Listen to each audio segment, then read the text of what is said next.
everyone, and welcome to the Centurion Leadership Battalion podcast, your source of accountability, inspiration, and motivation to become your best and reach your fullest potential every day. Our motto, it's simple: to use our determination to crush our everyday leadership tasks so that we dominate in our delivery of services and products to our clients and achieve victory in personal growth, profitability, and creating environments for those around us to prosper. Let's get this show started.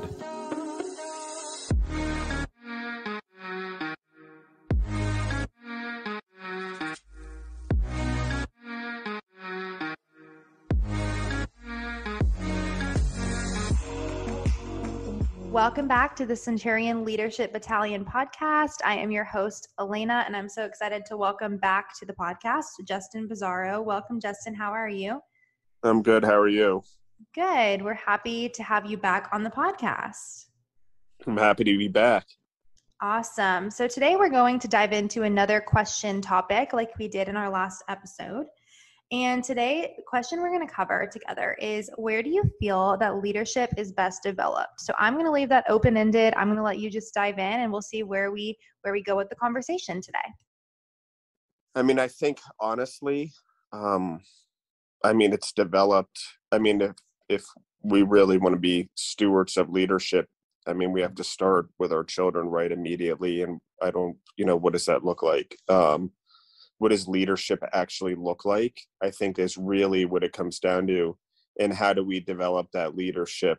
The ability to make decisions, the ability to be a self-starter, the ability to lead through crisis or good and bad times. And what does that look like? I don't know. Like, we could argue it a million ways, but I think the first step is we develop it as kids. I think whether it's organized sports, clubs, music, however that looks, the ability to become leaders we have to be put in leadership positions. It also means there has to be a leader every once in a while, or in the classroom, you can't have a winner of everything all the time because then you don't have leaders. I think, yet we still have grades and stuff. So in a way, we have academic leaders.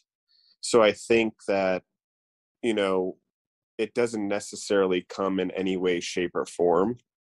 But I think that chores, taking ownership, things like that help develop leadership at a young age. Honestly, I think it's a lot of people do that, especially the more responsibility they have at a younger age.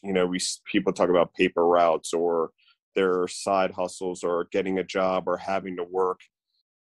I think it's one of those things that you want to do. You want to take on those things. I think that's what leaders do. They take on challenges. So getting used to being uncomfortable, how do you do that with your kids? I don't know exactly, but it's something like, yes, you don't want their life to be uncomfortable, but at the same time, creating too much comfort, doesn't exactly give them the ability to learn how to lead through uncomfortable situations, or during times of crisis.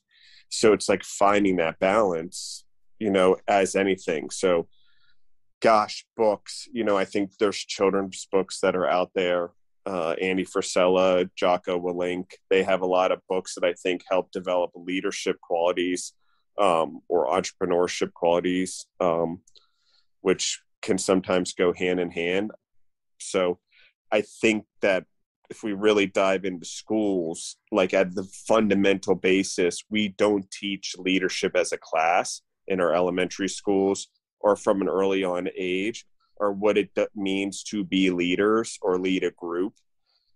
So I feel that that's probably something we could do a better job, at least in the United States, as a society, for sure. So best developed. When it's less fear, why do we teach kids at such a young age? They're more, you're more formidable in the developing growth years, right? But at the same time, instead of, also, narrowing down our lives, we could open them up by, leadership-based things. Montessori schools, I believe, do like project-led things and tasks like that. I'm not 100% positive, so I can't speak from a position of expertise, but those type of things, how do we get children to lead projects, to lead things in their schools? We talk about student council and stuff like that, but do we put enough emphasis on it? Do we make sure that there's enough leadership opportunities for everyone to sort of lead in a way, and I don't know what that looks like, and I'm not an educator, but I just, I can't say, but I would think that that's a good place to start. But the best place is obviously if each of us who are trying to be leaders ourselves are also taking the same stuff we're trying to do as leaders and bringing it into our homes, right, and into our families, because that's where it's best developed, is in the next generation. We should continue to develop leaders to be the best us to lead our generation, but we should also be aware that the best place it's developed is from the moment that person's born, the influence there. And I think as entrepreneurs, as businesses, as government employees, doesn't really matter, as anywhere in an organization, we've talked about on the previous podcast, is you're in a position to lead. So, what's a differentiator? There's how many doctors, there's how many nurses, there's how many schools for business, there's how many blah, blah, blah. But a leadership quality, self-starter, less fear-based, because there's logic and the balance of emotion, which is required to be a leader, because you have to understand people's emotions in order to lead them. But you also have to weigh logic and the overall outcome in the future, and be able to pause long enough to pick your head up to lead. So how do you teach us sports? I know from my own personal experience, so I can't say about other things. And for me, I'm a male, and I went to an all-boys Catholic school from 7th grade to 12th grade. So, my leadership base was more male-oriented in a lot of ways, and embracing masculinity and femininity as two very beautiful things. So I believe that also within femininity and masculinity is leadership-based qualities too that need to be embraced within those particular groups and support groups, women supporting women, men supporting men in those leadership efforts, especially at younger ages, which is why I think team sports actually unknowingly promote that, is the leadership, the going to sports, the accountability, the being on time. All of those things teach skills that it requires to be a leader, because overall you're teaching your kids to be on time. They're getting the sports. They're learning how to lead at sports. Maybe they're getting better at it. They're training to be better on their team.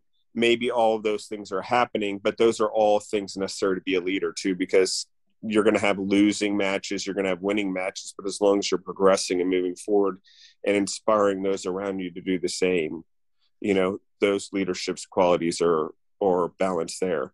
I mean, I could keep going. I want to give you some time to interject, Alaina, if you wanted to.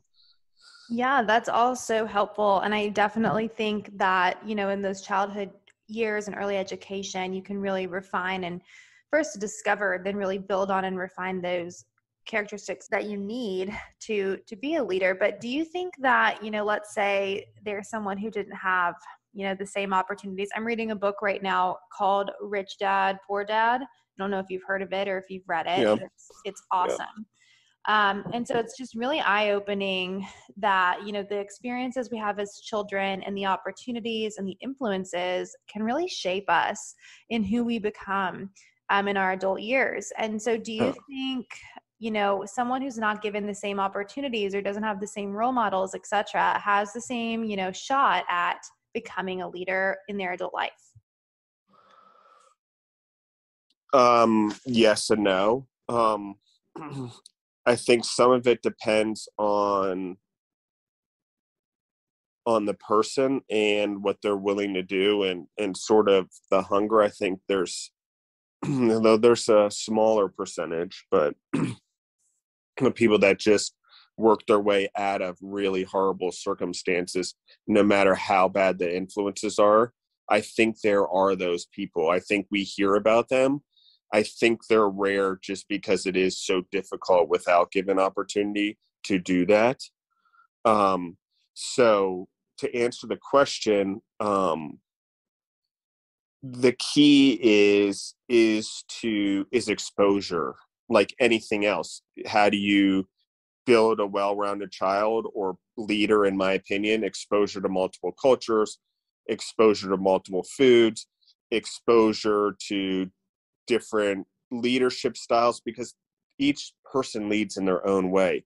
So overall, as humans, I mean, I'll talk a lot about what's a person's personality versus someone's behavior. Like, we get in a lot of it, we fight about personality, but really all we're trying to do is behave in a way that's beneficial for everyone, especially our children and future generations, which is how do you have a better planet, better government, which requires better leaders. So no matter what your opinion is, or where you sit on what issues or beliefs or where your personality stands, there should be leadership behaviors in every person to be able to stick up for what they believe in or go the right direction.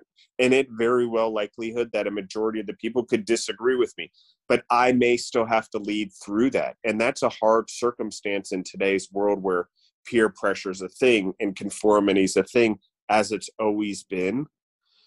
So without making sure leadership is continually pushed and at the forefront, I don't know how you continue to grow as a society, as a country, as a world, as a globe. It's one of those things where there has to be something that unifies all of us. I talk about food because food and beverage, we all have to eat and drink. It seems pretty simple that every human has to do that, or every animal on the planet. So it's a pretty easy behavioral thing right there that we all have in common that really breaks down things to a simple fact, and it's the same with leadership. Everything we do in life for the human race to move forward or the planet to grow requires leadership. Doctors, conservationists, the National Park Service employee, the person, wherever it is, your position's important for society in some way, or important, hopefully, when actually led properly, the growth of other people or the planet or future generations. But when that leadership is there as a fundamental quality and core value, across all of it, just like the 12 core values we talk about, then, we have progress. Then it's less about, leading by harm or leading by bad ways, or fear. We're giving people the ability to lead through inspiration, motivation, and we're teaching it. So by the time we get to adults, we're not leading through fear tactics or unsure how to lead when we get into business or whatever it is. It's something that just we develop. And are we born with it? Like I said, there's probably a very small percentage of people that it comes naturally to. The rest of us, we have to work at it, Of course, that's very helpful. And I think that makes a lot of sense of how, everyone is born with these qualities and, some sort of leadership quality, but it's just those opportunities to refine it in the right ways is very important. Yeah. And I think that, I think universities and stuff offer courses. I think probably peer groups are a way to do leadership roles. I think uncomfortable situations, public speaking for a lot of people is a singular thing, but it definitely helps with leadership skills, and comfortability. I did it more through podcasting, and then just talking when I had to, at work, or when no one else would for functions, or volunteer for leadership positions. I would just take them. I think that's a really great way to become a leader or get the skills, even though you may not have it. Volunteer for it. Hey, I'm new at this. Just help me ask questions.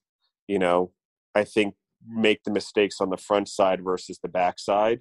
learn on the front side as a leader, not on the backside. That's leadership skills in and of itself, to admit what you don't know. So there's a lot of that. It depends on who you are and what you want your leadership skills to be, I guess, and what your core values are as a family.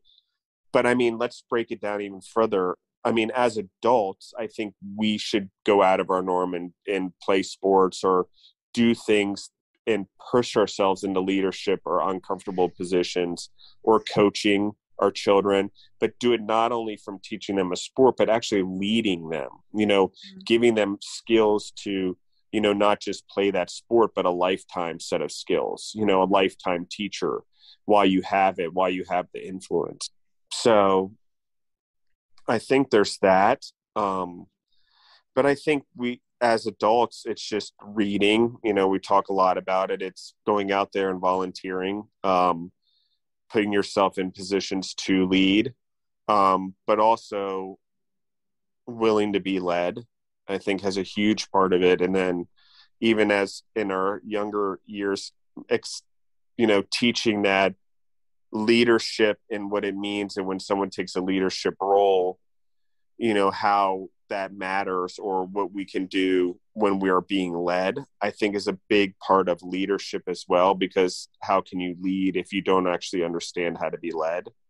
I think it's a big part. What inspires you, what motivates you, what are the people that led you in your life? So if you don't actually ever be led, you can't identify the leadership skills necessarily. So where is it best developed? I would guess daily. Really, if you really think about it, it's what do I do with my day? How am I leading forward? What am I doing with my time? Definitely. And I'm not saying you can't sit down and watch a show with your family or have family time and watch Netflix and laugh, and lead in that way. But, how is it family time? Is it something you do together? Is it on cell phones? Do cell phones come to dinner? Those are all things that I think that what are the examples we set, where the leadership skills we're training from the very beginning, what are the hardships we're going through now to prepare for later? Because if we do them now or we do them younger, they're a lot easier when we get older. Definitely. And I think a few things that I wanted to comment on from what you said was putting yourself in leadership positions, and that plays off onto my next point. So I was going to ask you, just as a leader yourself, and obviously you have been in leadership roles throughout your life, for someone who may be new to trying to develop themselves and is, diving into personal development and tuning into things like Centurion Leadership Battalion content and other leadership academies and schools and social media pages, things like this, what are some resources, either online or different books, that you would recommend? What are some tangible things we can give people who are listening to really go dive into after they hear this and they're fired up to go develop some more leadership skills? What are some things you'd recommend? I mean, I think Extreme Ownership by Jocko Willink is probably one of the best books on leadership, because it teaches the ownership aspect of it. It's a little bit military based, but it does sort of break down those skills. He gives a list of them, but you can then break them down into anything in life, whether it's business or sports or whatever. I think that's a good book on leadership. I think Relentless by Tim Grover, if I got it correctly. I'm terrible with names sometimes. But that book, it just teaches what relentlessness and what extreme leadership takes in sports.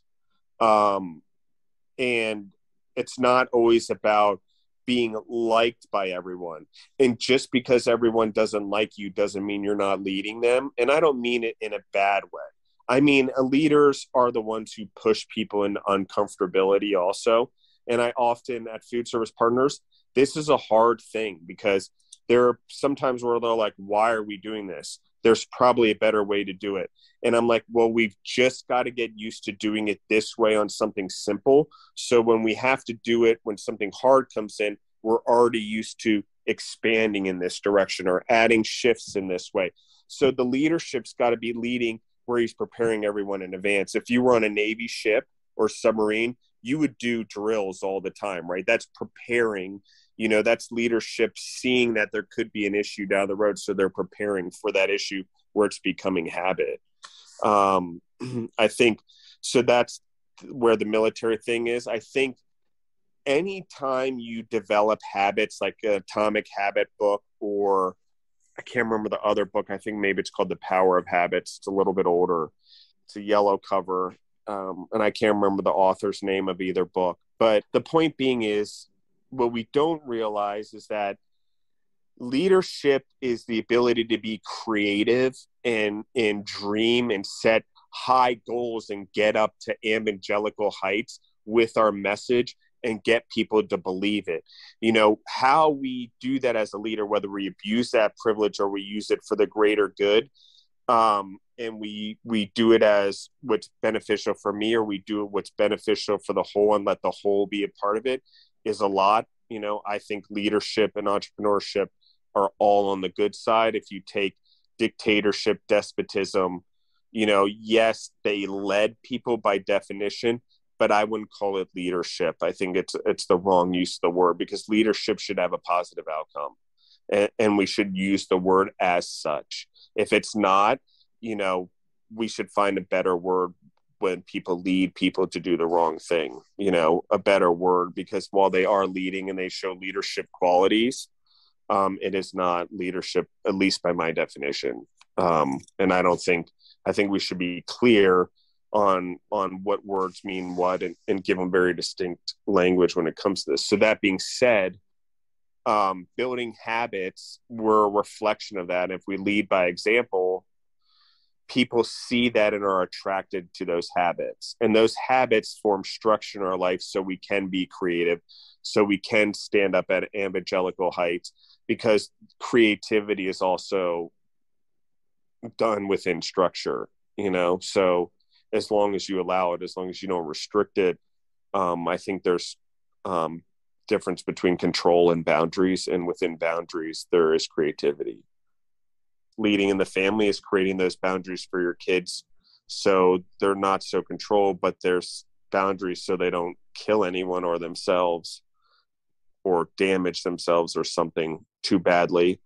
But also knowing that you may have to be uncomfortable as a parent to let them go into their uncomfortable place, and maybe both of you learn from a leadership standpoint. I don't know. It's certainly happened to me with stepchildren. So. Awesome. I think that's all really helpful for those who are listening, and great resources for them to share. But I agree that people have an advantage as parents, or, raising others, or being around children and in these leadership roles with the younger generation, because you really get to, be an example of those traits and those characteristics. And I totally agree with all of that. So, and I think too, like you pointed out there, even if you don't have those same role models growing up, you have so many opportunities at your fingertips to, wake up one day and decide, I want to build on these skills. I want to become a leader. I want to do this, and I want to, achieve more and not be mediocre. There's plenty of time for opportunity, even if you didn't grow up with it. Yeah. And I want to give a few more books because I think they're important. There's the Tony Hsieh book. I can never say his last name right, but it's the Zappos book that he wrote. I believe it's Zappos, something about happiness. That's a really good leadership book and what he went through. And he just passed away, so it's kind of sad. So my prayers to his family for sure.